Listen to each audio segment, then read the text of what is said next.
All right. Hello, guys. How's it going? I hope you had a great weekend.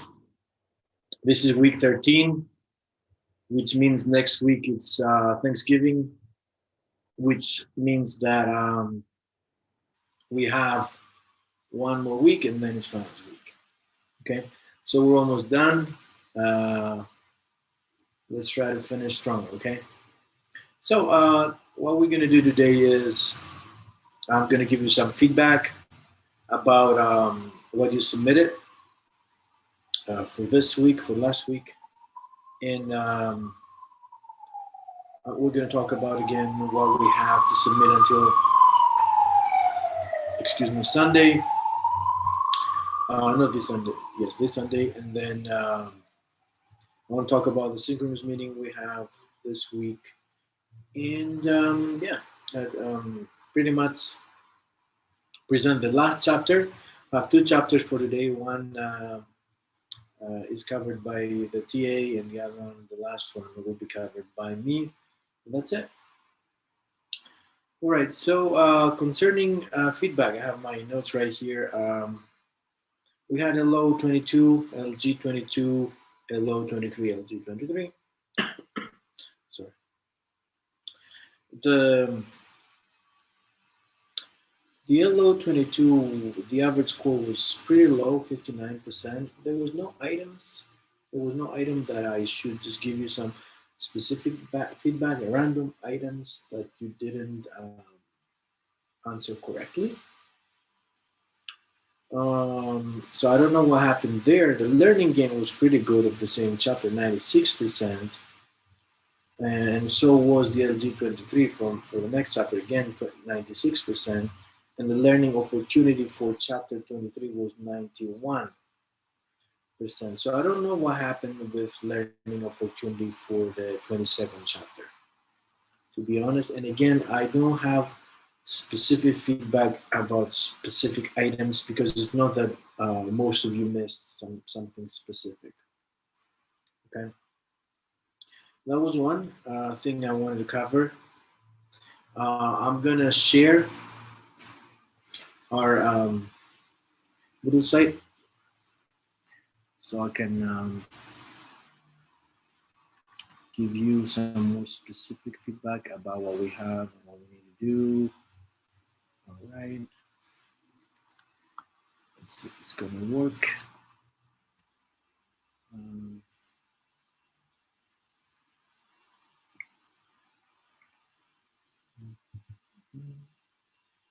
all right, so this is our Moodle site, right? Um, and Tom is going to cover aggression. I'm going to cover character development. We do have two LOs and two learning games. What's new is that, as you can see, well, there's a synchronous meeting. Okay, so it is a great opportunity for all of us to talk a little bit about our PDO. Okay, which is right after Thanksgiving. Okay, so you have time to work on it. You know, Thanksgiving, and that's intentional, of course. There is a specific file here with PDO resources. There are things that I cover in the syllabus about the PDO. However, tomorrow, as you can see, we're going to have a synchronous meeting. Not only you're going to get 10 extra points, okay, if you're there, if you log in, but also we can talk about whatever you need.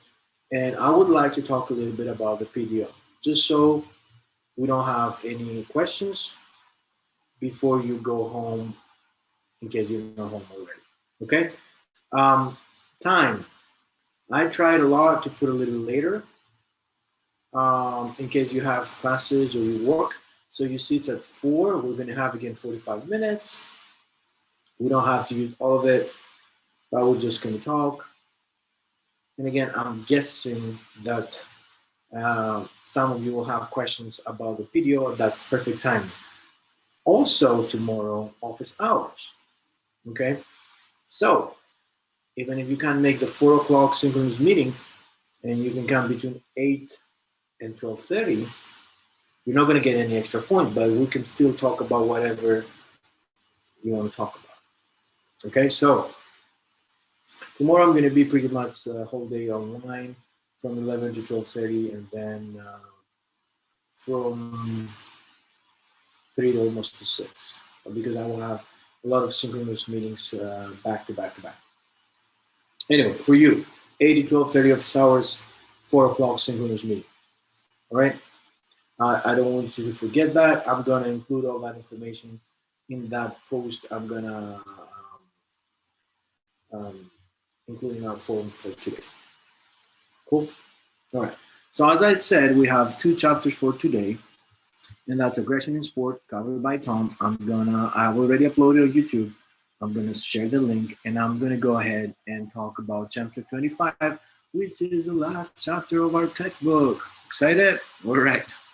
So let me go and stop sharing this, and I'll start sharing PowerPoint if everything goes well.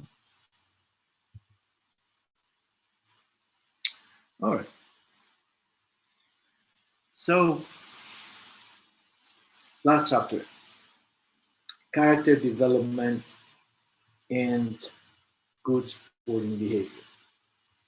And for years, right, we have heard that sport and PA physical activity build character and develop moral values. There are dozens of examples. A lot of times we talk about the 1936 Olympic Games. That's Germany, right? We have Jesse Owens, who's a legend, of course, and he's doing long jump, and he's stepping over the start line. So Long, the German athlete, is trying to coach him a little bit, tell him how not to do it. So his rival gave him advice, and then Jesse Owens wins with the rival coming second. Right? How amazing is that? More recently, Rio Olympics 2016. I don't know if you remember. We have 2 runners, right? The Italian, the one from the United States, and D'Agostino, and Hamblin from New Zealand. They collided with each other as they were running the 5,000-meter race, and those are their prelims. And they got up, they tried to help each other. D'Agostino helped him up and told him, she should move on. And D'Agostino had trouble running, and she stopped. And she was still encouraging Hamblin to go on without her. And Hamblin did finish. She finished 16th. D'Agostino finished way back 30 seconds later because she was injured. And they were both awarded the Olympic Fair Play Award. How amazing is that, right? However, the most popular examples that we usually know is about bad boys and bad girls, right? 2014, who remembers the World Cup soccer, right? Where Luis Suarez beat the shoulder of the Italian defender, okay? And it's not that things like that happen only in professional sports. Do you remember University of North Dakota, the ice hockey player who sucker punched his opponent during the handshake? And I usually show those videos in class. It's not only that men do it. Do you remember that soccer player, female soccer player from University of New Mexico, that physically attacked the opponent by pulling her hair, and then she pulled her to the ground? Do you remember that? Look it up. It's something else. So in the face of such examples, can we really say that sport participation builds character? Well, let's see what the evidence says. Let me move my face. So evidence shows that 13% of youth report trying to hurt an opponent, 31% argue with officials, and 27% act like bad sports after losing. Okay. One more, high school athletes also feel that gamesmanship is just part of their sport and report that at times they put morals aside in order to win. Okay, so let's go and talk a little bit about definitions and what is character building and good sporting behavior. Okay, so there's no consensus on what that is, sports personship, or what is called good sporting behavior. In general, they are, as you can see, connected with morality. Okay, and according to our textbook, the main three components of morality are fair play, good sporting behavior, and character. Okay, so fair play.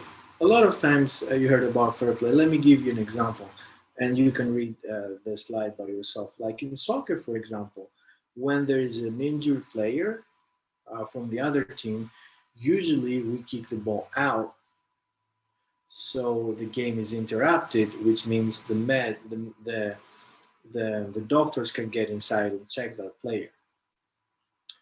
After this whole thing is done, usually the team that received the ball, right, gives the ball back. Right, that's called fair play. And a lot of times, what is fair, and it may be different between sports, between cultures, but that's an example of fair play. Good sporting behavior.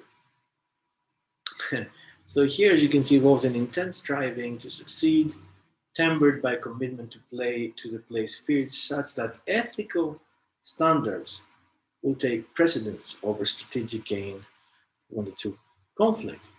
So a lot of times I ask this question in class, if you would do anything to win, or if you would do anything to win, that doesn't sound based on this, right, as good sporting behavior. And then we'll have character, which is the third concept, and refers to an array, as you can see, of characteristics. Usually, it's like what we call positive moral overtone, and it is consists of compassion, fairness, good sporting behavior, and integrity. So when we talk about compassion, when we have compassion, we feel for our competitors, right? And we seek to understand their feelings and their perspectives. When we talk about fairness, we're talking about adhering to the rules and the spirit of the rules while competing. When we talk about good sporting behavior, knowing the rules and standards of behavior that it is expected or they are expected of all participants. And integrity is about being confident that you know what is right, and that you will exhibit the right behavior even when alternative choices make doing so difficult or challenging. That's integrity.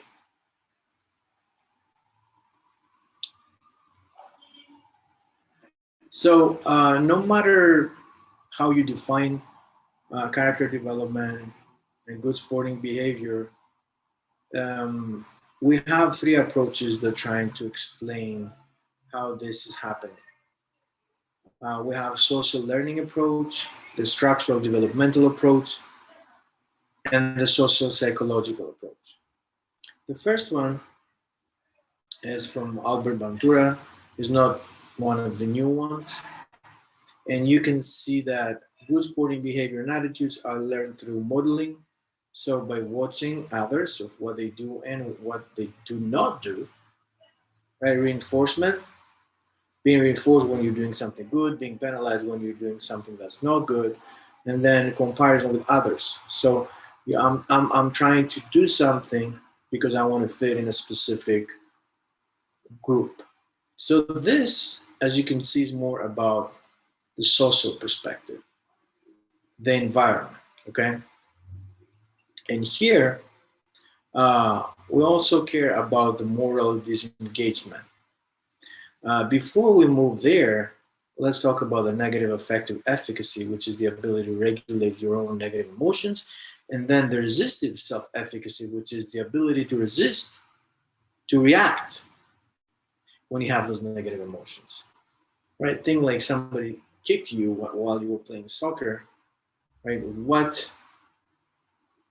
you most likely have some negative emotions. How are you going to regulate them, and how are you going to succeed in not doing anything negative because of those negative emotions? So if you can do that, right? If you can do that, as you can see, it's less likely that you would cheat or engage in moral disengagement, which means pretty much that you think that cheating is okay.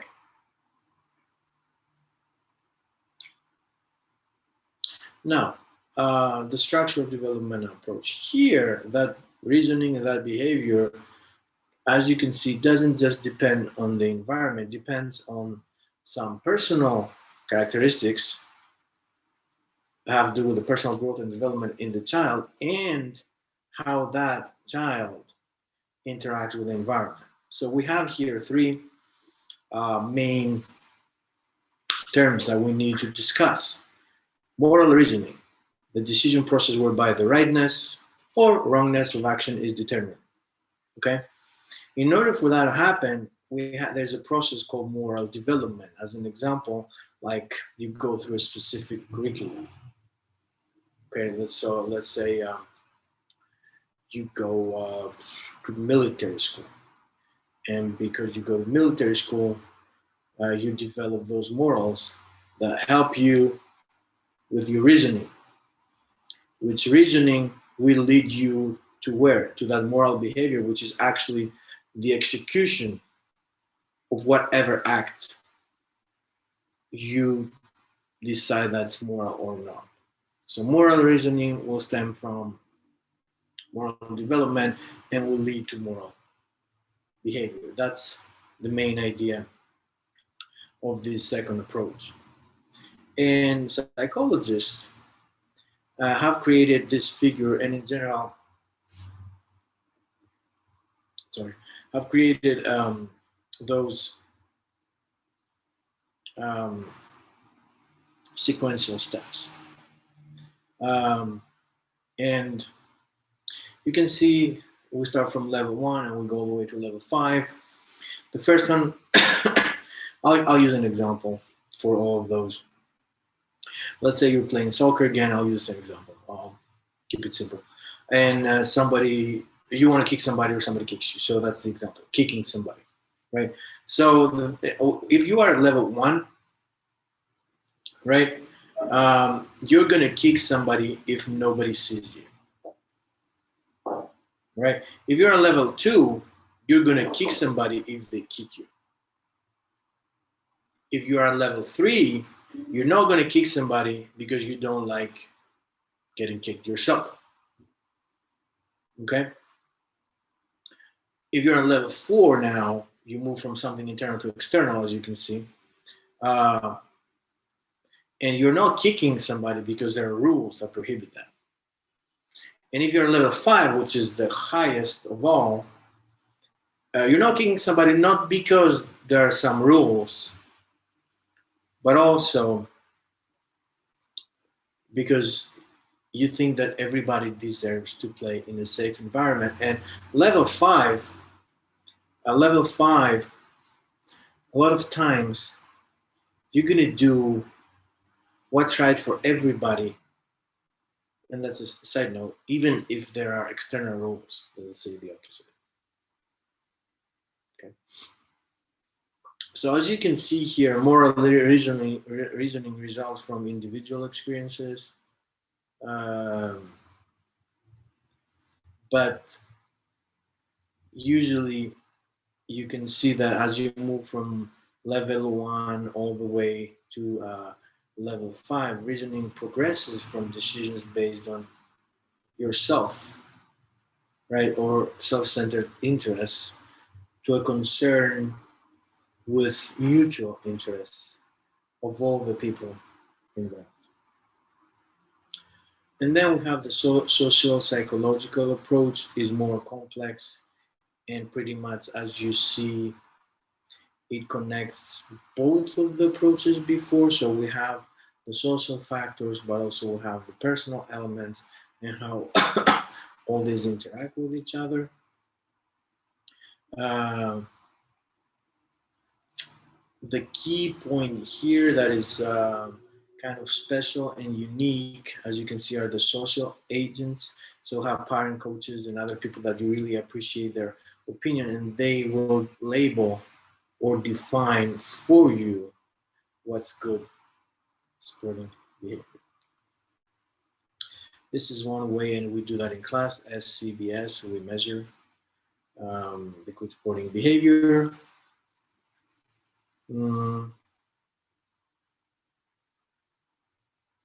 Couple of things. I'm just going to stop in a couple of things. Game reasoning.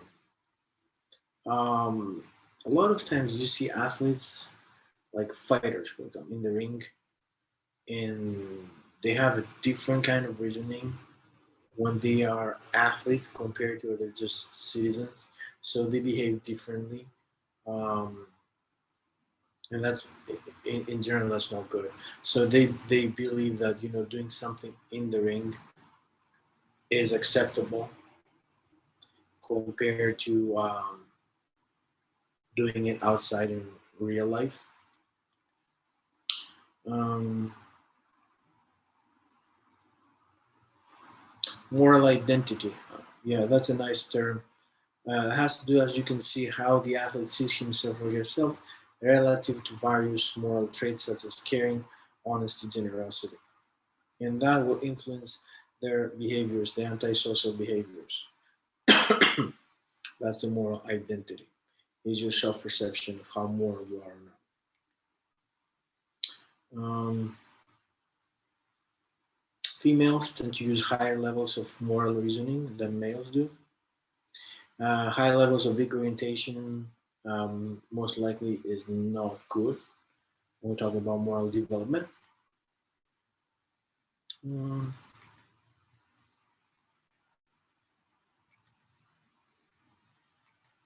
All right, and then we're going to move to something that is pretty hot as a topic in sports, and especially collegiate sports. Um, there are cases, several cases in many uh, universities around the US. I'll give you some examples, real examples. Girls forced to run naked across a football field. In the back of a bus, older team members hold freshmen down and shove testicles in their faces. Players are forced to drink a keg of beer as a part of team initiation. An overweight child is afraid to pass from one classroom to the next at middle school because of the ridicule and threats he has experienced from some of the members of the football team. He was also crushed to see a photo of a pig with his head superimposed on it on social media. And one last example, athletes forced to cross-dress and eat disgusting combinations of foods, also physically beaten as part of a team ritual. These are examples of hazing. And hazing, as you can see, is any activity expected of someone joining a group that humiliates, degrades, abuses, or endangers that person, regardless of a person's willingness to participate. The last part of that sentence is very important as well, regardless. Okay. There are the most common excuse for that is team building. Well, there are way more positive team building activities out there than hazing, and research shows that most likely it's going to influence the team or their relationship in a negative way. So do not do it. It's humiliating. It may be dangerous, and it doesn't work anyway. Bullying, unwarranted, repeated, and intentional. Aggressive behavior, usually among peers, and can involve a real of perceived power imbalance. Threats, rumors, attacks, physical or verbal attacks, and exclusions. And again, it can lead, as you can see, anxiety, low self-esteem, depression, and so on. That's something else that's common, and we need to talk about it today. Many examples of how you can work against things like that as a coach and as an athlete, or an administrative, or if you're an administrator. Education is big, of course. All right. Here, I just want to say one thing that I've mentioned before. You can develop character through sport, and it can go left or right. It can be a positive development, or it can be a negative development. So, as you can see, character is not caught but taught in sport. So, you need to do it intentionally. It's not going to happen by itself, and you need to be careful because it may happen not exactly the way you want it to happen. Okay.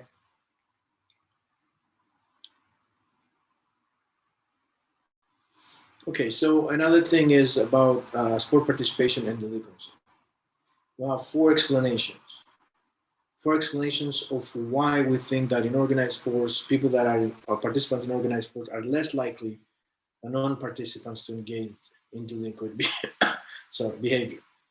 So we have the differential association that says that if you are doing sports, you're off the streets. That's good. Social bonding, you're part of something, right?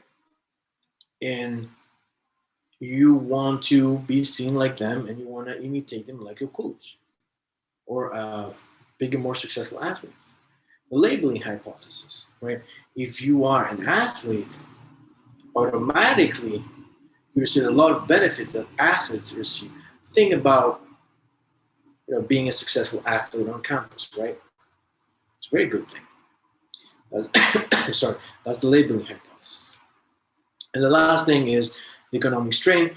You are trying to use sport as a means to get out of a difficult financial situation, and you know that an athlete can make money or a lot of money, so you're trying to use that as a means to be wealthier.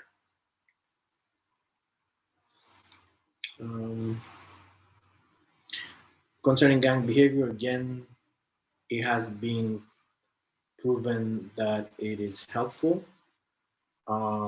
Sport participation, against gang participation. Nothing really here.